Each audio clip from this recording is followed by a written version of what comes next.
Okay, so it's the eBay Top Dog here. You guys may know me better by Rules for Rebels. You can check out my other YouTube channel, Rules for Rebels. This is a channel I created to specifically address eBay issues.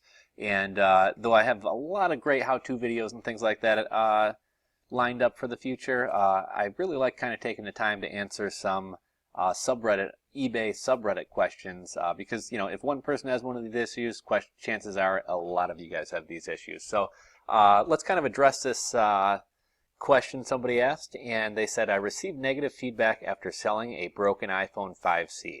So let's listen to their story. I sold a water-damaged iPhone 5C that still functioned, but only for 5 to 10 minutes until the screen froze and you had to turn it off. The buyer left negative feedback, but hasn't disputed the transaction in PayPal. So let's take a look at the buyer's feedback. They say, oh my gosh, you should know if something works right.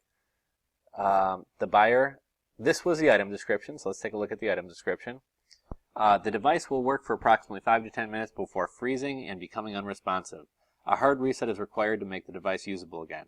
Device has not been opened. So if all it is a hard reset, I don't know why the seller didn't just hard reset it themselves and sell it as a broken phone.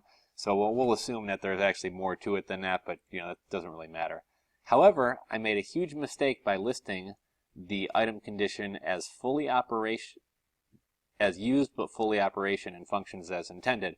Well, you're selling what you wanted to list it as is broken for parts or repair. So you screwed up right here. I understand that in the item description you clearly described what the issue was.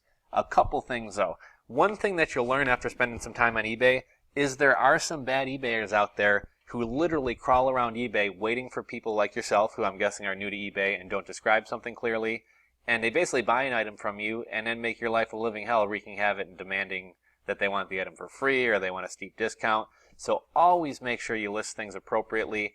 If something isn't working properly, even if something works properly but kind of is fidgety, I'll a lot of times list it as broken for parts or repair, just because it's not worth squeezing out an extra couple bucks out of an item just to wind up having it returned or have a buyer, you know, extort you over feedback to give them money back or whatever else. So the guy says, I haven't done anything yet, but after some advice from a power seller on what to do, on any edits. Just got off the phone to eBay and they requested that I contact the buyer to work things out.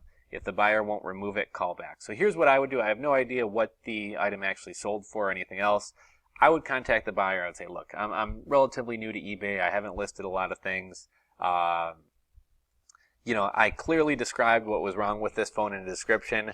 I wasn't aware that there was a drop down for parts to repair and mistakenly listed it as used but fully operational. I apologize for the oversight, you know, and I would offer a small amount. I would be like, you know, I apologize for the oversight. It was an honest mistake. If I were to issue you a $10 refund, would you please remove the feedback for me? Not everyone on eBay is reasonable, but most reasonable people would probably take the, personally, if somebody did that to me, I would say, look, man, don't even worry about refunding me $10. I'll remove the feedback. I appreciate you contacting me, or I appreciate you acknowledging the mistake. Some eBayers are jerks. You know, I'm not going to sugarcoat it for you. Some eBayers are jerks, and will drag this thing out into a huge incident. But I think if you offer them $10 back, you know, there's going to be some jerk out there who's going to be like, give me 20. I think most people will take the $10 and remove the feedback. You can send them a feedback. I forget what the exact name for it, but revise feedback request or something like that, and if they accept it, they can revise the feedback.